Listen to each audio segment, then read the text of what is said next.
우리 지역의 시사 이슈를 쉽게 풀어 이야기하는 시간 시사토크, 아나운서 김문정입니다. 코로나 시국 속 경제는 더없이 위축됐고 고용시장에도 코로나19의 한파가 지속되고 있습니다. 그 여파는 사회적 약자들, 특히 장애인 노동자에게 더욱 크고 혹독하게 다가오는데요. 오늘 시사토크에서는 우리 사회 장애인 고용의 현실과 증진 대책에 대한 이야기 나눠봅니다. 이에 앞선 이번 주 이슈, 새 차를 구입했는데 차량에 문제가 있을 경우 교환 또는 환불을 받을 수 있는 레몬법이 2019년 1월부터 시행되고 있는데요. 피해자들의 불만은 여전하다고 합니다. 최영호 변호사와 함께 무엇이 문제인지 살펴보겠습니다. 안녕하세요. 예, 안녕하세요. 네. 변호사님 혹시 이 새 차 처음 구입했을 때 기억나시나요? 어떠셨나요?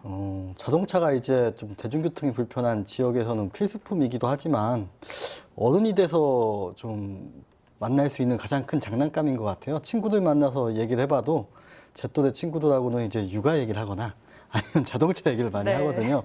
근데 저도 이제 그 새 차를 처음 타봤을 때 그 이제 새 차 냄새가 주는 그 느낌이 너무 좋더라고요. 네.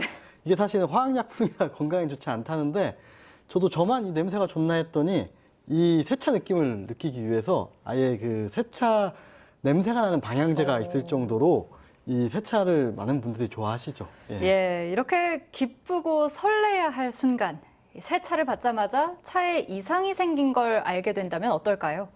관련 뉴스 영상 본 뒤에 이야기 이어가겠습니다. A씨가 5,600만 원을 주고 산 수입차입니다. 지난달 초에 차를 받자마자 새 차라고는 도저히 믿기지 않았습니다. 보닛과 지붕 등 차 곳곳에 얼룩이 가득했기 때문입니다.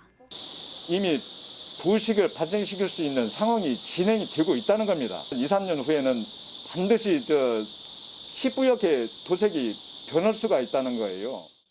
A씨는 바로 판매사에 차를 돌려보냈습니다. 그리고 교환이나 환불을 요구했습니다. 하지만 엔진 이상 같은 중대 결함에 해당되지 않아 이른바 레몬법에 따른 교환이나 환불은 불가능하다는 답을 들었습니다.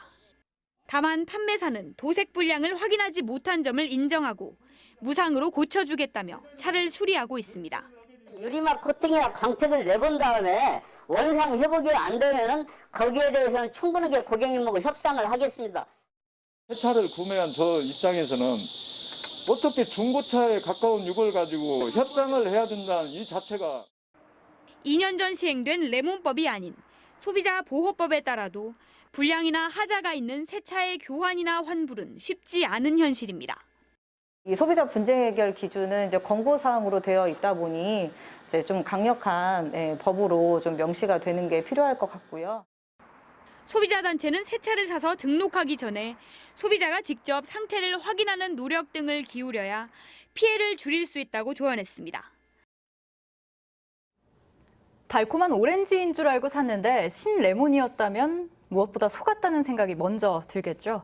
우선 레몬법에 대한 이야기로 시작하죠. 변호사님, 이 법 어떤 내용인가요? 이제 미국에서 1970년대에 시행된 법인데 말씀하신 대로 이제 오렌지를 샀는데 레몬이 온 거예요. 그래서 이 정상 제품인 오렌지가 아닌 레몬, 불량 제품 레몬을 받았을 때 이제 이거 어떻게 해야 하냐는 건데 이제 미국 같은 경우는 반복적으로 수리나 고장이 났음에도 불구하고 이게 고쳐지지 않았을 때 이거에 대해서 반품이나 교환이 가능하도록 한 게 레몬법이었고 이제 우리나라도 사실은 BMW 차량 화재 사건으로 사실 좀 이런 문제가 좀 불거졌고 고쳐지지 않은 어떠한 불량과 하자에 대해서 어떻게 해야 되냐. 기존까지는 아무런 법적 규제가 없으니까 다 고쳤어요 하고 고쳤는데 가서는 다시 고장나고 고쳤어요 하고는 다시 고장나고 이런 거에 있어서도 국내에도 레몬법을 도입하자 해서 2017년도에 법이 개정됐고 2019년 1월부터 이제 법이 시행이 됐는데 이제 사실은 이 입증이나 이런 문제에서 거대한 차이가 존재하잖아요. 자동차 회사는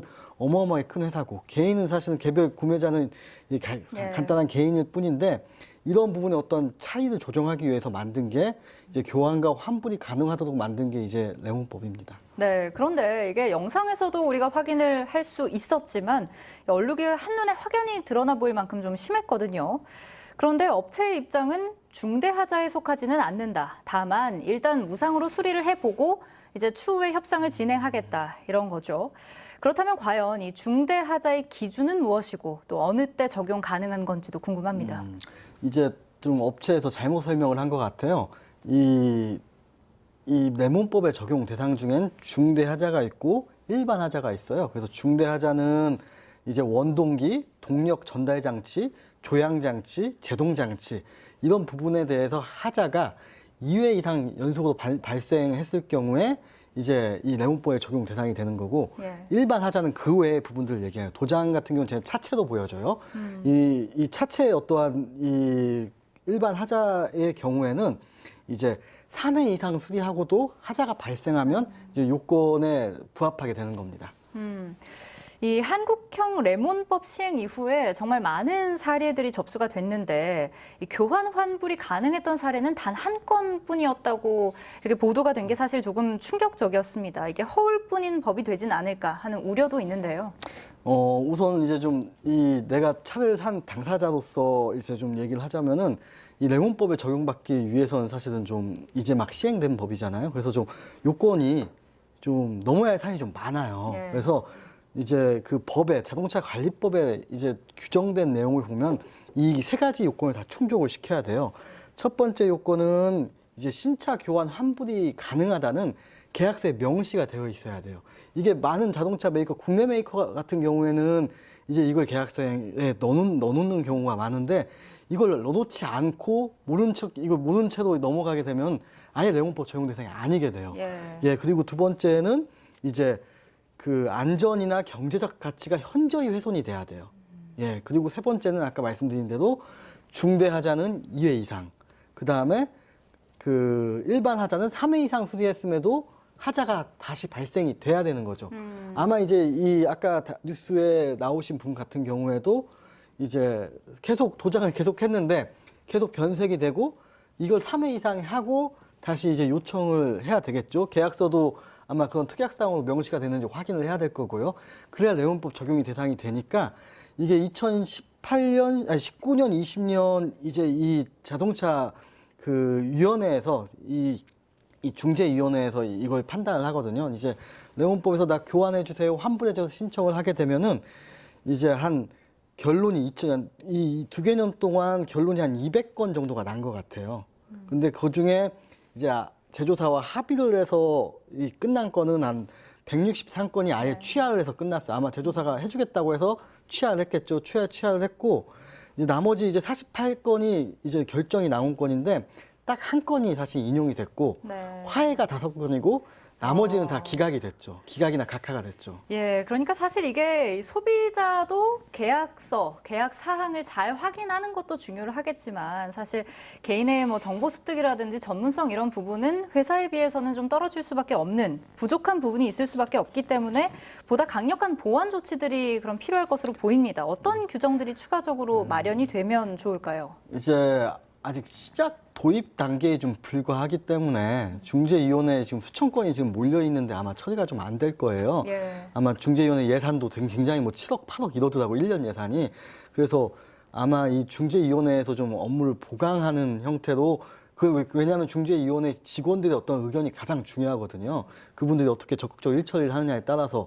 그래서 이런 것들이 좀 보완이 돼야 될 것 같고 아까 계약서 같은 경우에도 실제로 해외 메이커 같은 경우에는 아예 그냥 이걸 안 써놔버리면 아예 적용조차 못 받으니까 이런 부분들에 대해서는 좀 그 국토교통부에서 아마 신경을 좀 써야 될 것 같아요. 그리고 나중에 이거에 대해서 만약에 인용 결정이 나오다 하더라도 나는 소송 가겠다 해버리면 바로 소송을 또 가버리니까 이런 부분들도 어느 정도 강제성을 좀 둬야 될지는 고민이 좀 필요할 것 같아요. 네.